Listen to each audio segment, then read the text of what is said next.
हैं। आप अपनी गिनती 85% पे करते हैं और आपके स्टेटमेंट होते हैं कब तक भीख मांगोगे, तो आप किस बात की भीख मांग रहे हैं कि बहन जी को एक बार 6 महीने का सीएम बना दीजिए, क्या कहते हैं? ना हम भीख नहीं मांग रहे। अगर हम भीख मांगते तो हम सीएम नहीं बनते, हम द्रौपदी मुर्मू की जगह बहन जी को राष्ट्रपति बना देते। और जब आप कहते हैं कि महामहिम जी ने जेलों की दुर्दशा पर जो आवाज उठाई जिससे पूरा देश जो है वो झकझोर हो गया है, तो मैं इस बात से सहमत नहीं हूँ। शायद आपको एक बात ना पता हो कि राष्ट्रपति कोविंद ने जब वो आए थे उन्होंने ये कहा था कि न्यायपालिका में SC ST OBC का आरक्षण होना चाहिए। बड़ा हल्ला मचा था कि शेड्यूल कास्ट के एक जो राष्ट्रपति हैं उन्होंने जुडिशरी के अंदर रिजर्वेशन की बात कर ली, रिप्रेजेंटेशन की बात कर ली। दर्द देखते हैं, बहन कुमारी मायावती जी जब सहारनपुर के मुद्दे पर जब इस्तीफा पार्लियामेंट में दे रही थी तो क्या सहारनपुर का मुद्दा जो है अनुसूचित जाति का मुद्दा नहीं था? उस वक्त क्या स्टेटमेंट था द्रौपदी मुर्मू जी का जब वो राज्यपाल थी? तो अगर आपको अपने लोगों का दर्द नजर आता है, आपके अपने स्टेटमेंट नजर आते हैं और बहन जी का स्टेटमेंट नजर नहीं आता, तो ऐसी दोगली नीति नहीं चाहिए। नमस्कार, मेरा नाम है सुरेंद्र सिंह और आप देख रहे हैं SM न्यूज़। हमारे साथ एडवोकेट सत्य प्रकाश हैं। स्वागत है सर आपका हमारे चैनल में। थैंक यू, जय भीम। सत्य प्रकाश जी, महामहिम का एक अभी इंटरव्यू आया था, स्पीचेस आई थी जिसके अंदर देश के अंदर तहलका मच गया था। कहा जाता है कि उनकी स्पीच ऑलरेडी लिखी हुई आती है, वही बोलती हैं, लेकिन तमाम लोग इस वक्त शक पका गए थे जब उन्होंने स्पीच दी थी। और उन्होंने स्पीच दी थी, पूरा देश जानता है, मैं थोड़ा सा बता देता हूँ। उन्होंने तमाम जेलों के ऊपर बोला कि इतनी जेलें बनाने की क्या ज़रूरत है, तो ऐसा स्टेटमेंट क्यों दिया महामहिम ने? देखिए, आपका जो ये सवाल है, मुझे नहीं पता कि मैं इस सवाल का समर्थन करूं या विरोध करूं। अगर आप इस स्टेटमेंट को पूरे भारत के संदर्भ में देख रहे हैं तो बहुत अच्छा स्टेटमेंट है, और अगर इस स्टेटमेंट को आप SC ST OBC के संदर्भ में देख रहे हैं तो मेरे लिए कोई रिलेवेंसी नहीं है उसकी। मेरे लिए रिलेवेंसी इसलिए नहीं है कि जो उनका एक एक शब्द जो है वो लॉ मिनिस्ट्री के द्वारा लिख के आता है, उनके अपना जो प्रेसिडेंशियल ऑफिस है उसके द्वारा लिख के आता है। और जब आप कहते हैं कि महामहिम जी ने जेलों की दुर्दशा पर जो आवाज उठाई जिससे पूरा देश जो है वो झकझोर हो गया है, तो मैं इस बात से सहमत नहीं हूँ। शायद आपको एक बात ना पता हो कि राष्ट्रपति कोविंद ने जब वो आए थे उन्होंने ये कहा था कि न्यायपालिका में SC ST OBC का आरक्षण होना चाहिए। बड़ा हल्ला मचा था कि शेड्यूल कास्ट के एक जो राष्ट्रपति हैं उन्होंने जुडिशरी के अंदर रिजर्वेशन की बात कर ली, रिप्रेजेंटेशन की बात कर ली, परंतु क्या उससे कोई भी प्रभाव पड़ा? अब आ जाए महामहिम राष्ट्रपति मुर्मू द्रौपदी जी के स्टेटमेंट पे कि भाई वो मंच पर गई, उन्होंने जेलों की दुर्दशा की बात की और जिससे पूरा देश जो है वो झकझोर दिया गया। एक बात बताएं, अगर उसका इम्प्लीमेंटेशन, अगर महामहिम राष्ट्रपति उस मंच से बोलती कि 1 महीने के अंदर अगर इसका इम्प्लीमेंटेशन नहीं हुआ तो ये जो जजिस बैठे हैं इनके खिलाफ हम इम्पीचमेंट और महाभियोग लाएंगे, तो मैं इस वक्तव्य का समर्थन करता हूँ। परंतु ऐसा है नहीं है, क्योंकि इस वक्त जो है कानून मंत्रालय में और जुडिशरी में ठनी हुई है। कानून मंत्रालय चाहता है कि उनके अपने बंदे जुडिशरी में जाए, जुडिशरी कहती है कि हम कॉलेजियम सिस्टम बनाए रखेंगे। अगर ये कॉलेजियम सिस्टम ही बना रहेगा तो ये जेल क्या, ये शासन क्या, ये आरक्षण क्या, ये रिजर्वेशन क्या, ये सारे के सभी बेकार हैं। और अगर राष्ट्रपति जी का दर्द सिर्फ और सिर्फ जेलों में सड़ने वाले SC ST OBC के लिए है, तो मैं चाहता हूं उनका दर्द इस कारण भी हो कि इस जुडिशरी में हमारे SC ST OBC लोग आए, हमारे आरक्षण का जो प्रावधान है वो लागू हो, और जिस दिन अत्याचार हमारे समाज पे हो उस दिन राष्ट्रपति के एक जो पद है उसे वो त्याग दें। तो मैं मानूंगा कि राष्ट्रपति मुर्मू जी का जो दर्द है वो SC ST OBC आदिवासी के लिए बिल्कुल सच्चा है। परंतु मैं नहीं मानता, क्योंकि मेरा पुराना एक्सपीरियंस है। कोविंद साहब बहुत बोलते थे कि अपने लोगों को जुडिशरी में लाओ और जज बनाओ, परंतु नहीं, जो मेन पावर है वो है कैबिनेट के पास, और कैबिनेट जो है वो अगेंस्ट SC ST OBC के। तो महामहिम राष्ट्रपति जी का जो दर्द है वो दर्द जब सच्चा होगा, जब किसी भी अत्याचार पर और या उनकी बात नहीं मानी जाती तो अपना इस्तीफा दे और ये कह दे कि भारत के अंदर आज भी जातिवाद जिंदा है और जातिवाद के कारण ही जेलें भरी हुई हैं, और जो ये लोग बैठे हुए हैं, जो सुप्रीम कोर्ट जजेस बैठे हुए हैं, ये उसके उत्तरदायी हैं, ये उसके जिम्मेदार हैं। और कोई भी SC ST OBC अगर जेल जाए तो इन लोगों पे कार्रवाई हो जो यहाँ बैठे हैं, वरना ये घड़ियाली आंसू हमारे समाज को नहीं चाहिए। ऐसे घड़ियाली आंसू तो मोहन भागवत भी बहुत कह लेते हैं और नरेंद्र मोदी जी भी रो लेते हैं। और नरेंद्र मोदी जी ने तो मंच पे चढ़ के कहा था कि अगर मैं तुम्हारे समाज पे अत्याचार होता है तो दर्द मुझे होता है। तो रोए तो नरेंद्र मोदी जी भी थे। तो क्या नरेंद्र मोदी के रोने पे और द्रौपदी मुर्मू के रोने पे हमारे समाज का कोई फायदा होगा? तो मैं आपको बता देना चाहता हूँ, नहीं होगा जी। उन्होंने चलते चलते एक बात और बोली थी कि मेरी कम बात को थोड़ा ज़्यादा समझे। तो इस बात के माध्यम से आप क्या कहना चाहेंगे, मतलब क्या उनका इशारा था वह बता? देखिए, मैं राष्ट्रपति के जो शब्दों पर विश्वास करता हूँ, इंटेंशन पर विश्वास नहीं करता।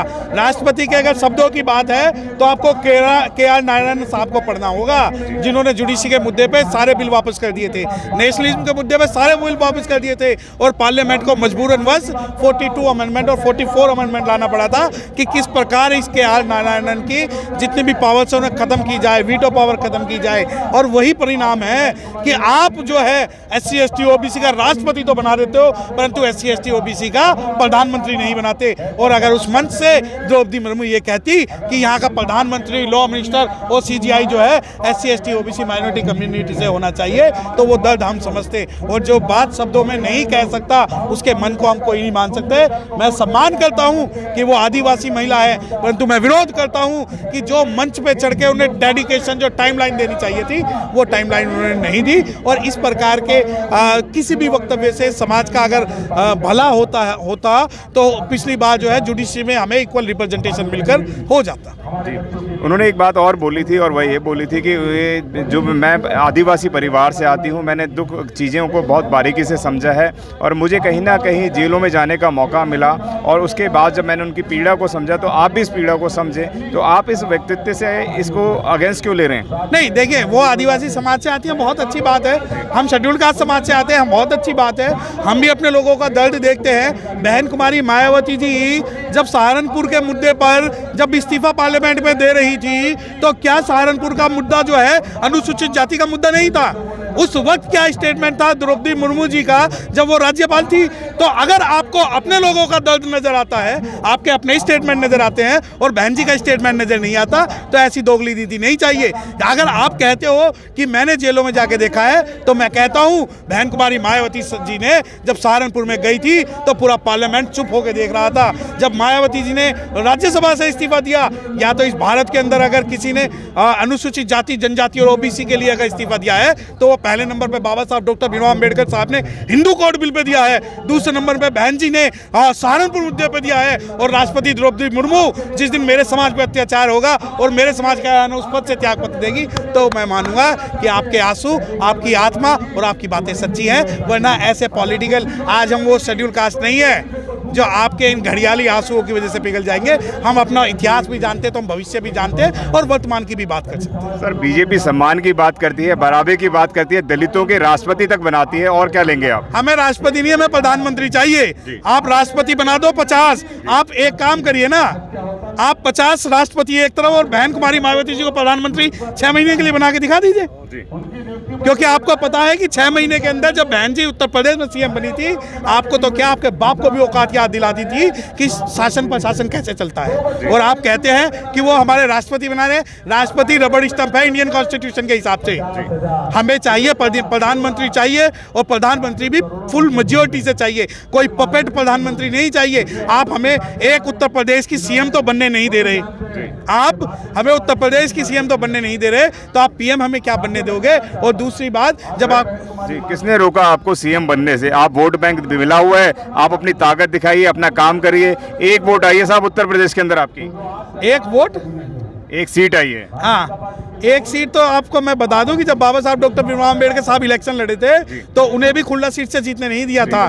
दूसरी बात, अब जब बहन जी की आप बात करते हैं कि आप अपनी ताकत दिखाइए, जिस दिन जिस दिन इस समाज के पास 10 नीरव मोदी और विजय माल्या पैदा हो जाएंगे ना, हम आपको दिखाएंगे कि जो ये आपके पीछे जो स्मारक बना हुआ है ये हर गली गली में बनवा के दिखा देंगे। संसाधनों की बात आप उस समाज से करते हैं जो आज भी 100 रुपए की दाढ़ी पे काम करता है। आप उस समाज से संसाधनों की बात करते हो, वो तो हर लोकसभा इलेक्शन में 200 करोड़ से 500 करोड़ रुपए लगा रहे हैं। हमारे समाज के पास कितना रुपया है आप ये देखिए ना। वहाँ जहाँ वो 1 रुपया खर्च करने की बात आती है वो पैसे खर्च करते हैं। हमारे लोग आज भी खेतों में अगर लाई ना करें तो उन्हें रोटी नहीं मिलती। और आप जब राजनीतिक और सामाजिक जब क्रांति की बात करते हैं तो सिर्फ इतना आसान नहीं है कि आप सत्ता आप जो है बहन जी में कमियां हैं या पॉलिटिकल पार्टी में कमियां हैं इस वजह से सत्ता गई। अगर आप यही कहते हैं, आप अपनी गिनती 85% पे करते हैं और आपके स्टेटमेंट होते हैं कब तक भीख मांगोगे, तो आप किस बात की भीख मांग रहे हैं कि बहन जी को एक बार 6 महीने का सीएम बना दीजिए, क्या कहते हैं? ना ना, हम भीख नहीं मांग रहे। अगर हम भीख मांगते तो हम सीएम नहीं बनते, हम द्रौपदी मुर्मू की जगह बहन जी को राष्ट्रपति बना देते। हमारा जो लड़ाई है वो आत्मसम्मान की है, हमारी जो लड़ाई है वो बहुजन समाज की है। हमारी लड़ाई है कि हर चौराहे पे हर चौक पे भगवान बुद्ध लगाएंगे, बाबा साहब डॉक्टर भीमराव अम्बेडकर लगाएंगे, सावित्रीबाई फुले लगाएंगे, साहू जी महाराज लगाएंगे। हमारी लड़ाई सिर्फ पॉलिटिकल नहीं है। जिस दिन पॉलिटिकली हम भीख मांगेंगे ना, जिस दिन पॉलिटिकली हम भीख मांगेंगे उस दिन हम पपेट बनके, मम्मी बनके हम जो है पार्लियामेंट के अंदर बैठे। इन तमाम मूर्तियों को लगाने से देश का उद्धार कहाँ हो रहा है साहब? क्यों नहीं हो रहा? आपकी नजर में मूर्तियां वो बेकार हैं। जब आप नोएडा से इस पार देखते हैं तो आपको लगती है कि मूर्तियां हैं, परंतु उस पार जब राजघाट जाते हैं आपको वो मूर्तियां नजर नहीं आती। ये हमारा आत्मसम्मान है, ये स्वाभिमान है। अब आपको बात बता दूं, आप कहते हैं मूर्तियां, आप क्या चाहते हैं कि हमारा जो इतिहास है वो आज भी दबा दिया जाए? आप हमारे ना तो प्रधानमंत्री बनने दोगे ना राष्ट्रपति बनने दोगे। और जो ये मूर्तियों की बात नहीं है, ये हमारे आत्मसम्मान और स्वाभिमान की बात है। और आत्मसम्मान और स्वाभिमान जो है वो सही बात है कि मूर्तियों में नहीं है, परंतु ये बात भी सही है कि हमारे पास जो संसाधन है, हमारे जो महापुरुष हैं, हम उनके विचारधारा के हिसाब से इस भारत का शासन चलाएंगे, ना कि मनुवाद की तरफ से। अगर आप उत्तर प्रदेश के अंदर ये चैलेंज करते हैं कि आपने SC ST OBC की मूर्तियां लगा दी, तो ये चैलेंज आप भारत के दूसरे राज्यों में क्यों नहीं करते? क्या कारण है? गुजरात में बाबा साहब की मूर्तियों को इलेक्शन में किसी ने भी प्रमोट नहीं किया। दूसरी बात, दिल्ली के अंदर की मैं बात बता दूं, दिल्ली के अंदर में आपका नेता जो अपने आप को ठेकेदार मानता है इस बहुजन समाज का, कहता है कि नोटों पे जो फोटो लगाई जाएगी वो लक्ष्मी और गणेश की लगाई जाएगी। परंतु जब बहन कुमारी मायावती जी का शासन होगा, सरकार होगी और सत्ता होगी, तो आपकी नज़रों में हो सकता है कि मूर्तियां जो हैं, आपकी नज़रों में हो सकता है कि मूर्तियां जो वेस्टर्न मनी हो, परंतु हमारी नज़रों में जो भारत का जो नोट है जिस पर अशोक स्तंभ था है और रहेगा, और नोटों पर अगर फोटो आएगी तो वो बाबा साहब डॉक्टर भीमराव अम्बेडकर की आएगी और किसी की नहीं आएगी। सत्यप्रकाश जी, आप आम आदमी पार्टी की लगातार बात कर रहे हैं, लेकिन उन्होंने भगत सिंह की और बाबा साहब की प्रतिमा को पूरे प्रदेश के अंदर लगवाया, पूरे पंजाब के अंदर लगवाया है। तो बाबा साहब के मानने वाले वो कहते हैं मैं खाना बाद में खाता हूं, पहले बाबा साहब की बात करता हूं। देखिए, मुझे नहीं पता कि किस स्टेटमेंट की आप बात कर रहे हैं। 10 साल इन्हें सत्ता में आए हुए हो गए। अगर ये बाबा साहब को मानते हैं तो 14 अप्रैल की छुट्टी जो है वो गजेटेड क्यों नहीं कर पाए? एक छुट्टी गजेटेड नहीं हुई और उनके एक मंत्री ने 22 प्रतिज्ञा ली थी, उस मंत्री को इन्होंने भगा दिया। और जब जो एक राष्ट्रीय बौद्ध सम्मेलन हुआ था, तो राष्ट्रीय बौद्ध सम्मेलन जो है इस प्रांगण में हुआ था, ना कि दिल्ली में हुआ था। और जब आप कहते हैं कि वो मूर्ति पे फोटो चढ़ाते हैं, तो वो फोटो इसलिए चढ़ाते हैं क्योंकि कसाई भी बकरे को काटने से पहले उसकी पूजा करता है। उसे पता है कि बाबा साहब डॉक्टर भीमराव अम्बेडकर के सपनों का भारत नहीं बनने दूंगा। और जो इस मूर्ति को लगा के हमारा स्पेशल कंपोनेंट प्लान वो मारेंगे, हमारा रिजर्वेशन वो मारेंगे, हमारे SC ST की कोर्ट्स नहीं बनने देंगे, बाबा साहब को नोटों पे नहीं लाने देंगे। और सबसे बड़ी बात, जब बाबा साहब और भगवान बुद्ध की बात होगी तो 22 प्रतिज्ञाओं पे वो एक करप्ट मंत्री को तो समर्थन अपना दे देंगे, परंतु उस मंत्री को समर्थन नहीं देंगे जिसने भगवान बुद्ध की 22 प्रतिज्ञाएं ली। जी, लगातार बात देखने में आ रही है, जिस तरीके की बात आप कर रहे हैं। मोदी जी कहते हैं दलितों को मत मारो, मुझे मार लो, इस तरीके के स्टेटमेंट देते हैं। इस तरीके की पूरी ताकत है, समर्थन है। बीजेपी दलितों की विरोधी थोड़ा है, वो तो समर्थन करती है हमेशा। देखो, समर्थन करती है, दिखावा उनका बहुत है। ये दिखावा यही है कि आप मुझे मारो, परंतु आपको ना तो हम सत्ता देंगे ना भागीदारी देंगे। आपको नमक मिर्च तो रिजर्वेशन के नाम पे दे देंगे, परंतु जब कॉलेजियम की बात होगी, जजेस बनाने की बात होगी, मंत्री बनाने की बात होगी, नेता बनाने की बात होगी, बिजनेसमैन बनाने की बात होगी, तो वो तब हमें कुछ नहीं देंगे, ठीक है। और वो जब कहते हैं कि मुझे मारो दलितों को मत मारो, उनका कहना ये है कि मुझे छोड़ के सबको मारो और मैं तुम्हें कुछ नहीं होने दूंगा।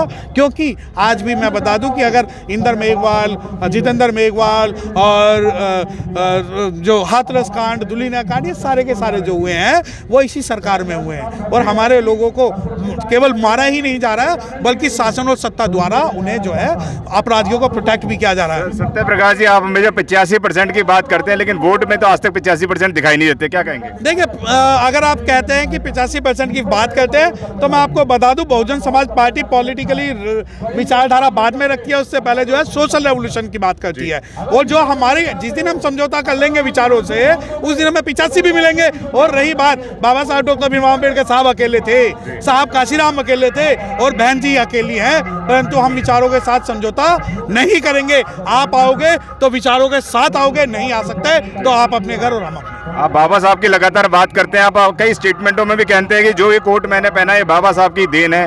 बाबा साहब का इशारा था, 133 सांसद आपके पार्लियामेंट में पहुंच गए, उसके बावजूद भी क्या कारण है कि आज विस्टा प्रोजेक्ट बन रहा है लेकिन बाबा साहब का वहां पे कहीं नामो निशान नजर नहीं आ रहा है और 85% इसमें कोई बात करके राजी नहीं है? देखिए, विस्टा प्रोजेक्ट की जहां तक बात है या पार्लियामेंट की बात है, आप बहन जी की सत्ता लाओ, आप बहन जी की सत्ता लाओ, तुम्हारे जो सेंट्रल विस्टा जितने भी हैं, ऐसे तो जैसे नोएडा में हमने बना के छोड़ दिए, वो लखनऊ में बना के छोड़ दिए, वो जो सत्ता चलेगी वो चलेगी तो लखनऊ के अम्बेडकर पार्क से चलेगी और वहीं बैठ के सारे डिसीजन होंगे। तो हमें आपके जो है सेंट्रल विस्टा की जरूरत नहीं। दूसरी बात, अगर पार्लियामेंट्रियन सिस्टम की बात है और पार्लियामेंट की बात है, तो पार्लियामेंट के अंदर जब तक हमारे लोगों का रिप्रेजेंटेशन नहीं होगा, हमारी कोई भी बात जो है सरकार के कानों तक नहीं पहुंची जाएगी। और जो नई संसद है जिसके बारे में आप प्रतीक से पूछ रहे हैं, उसमें जो नाम है वो बाबा साहब का होना चाहिए। बाबा साहब का नाम होगा क्या? प्रतिमा भी होगी बाबा साहब की, वो बताइए। वक्त आने दे बता देंगे तुझे आसमां, हम अभी से क्या बताएं क्या हमारे दिल में है। अगर उसके अंदर बाबा साहब की प्रतिमा नहीं होगी तो पार्लियामेंट नहीं होगी, पार्लियामेंट नहीं चलेगा, नहीं होगी। चाहे सेंट्रल विस्टा हो या न्यू पार्लियामेंट हो, अगर वहां पर बाबा साहब की तस्वीर लगेगी मतलब लगेगी, अगर बाबा साहब की तस्वीर नहीं लगेगी तो पार्लियामेंट नहीं चलेगी।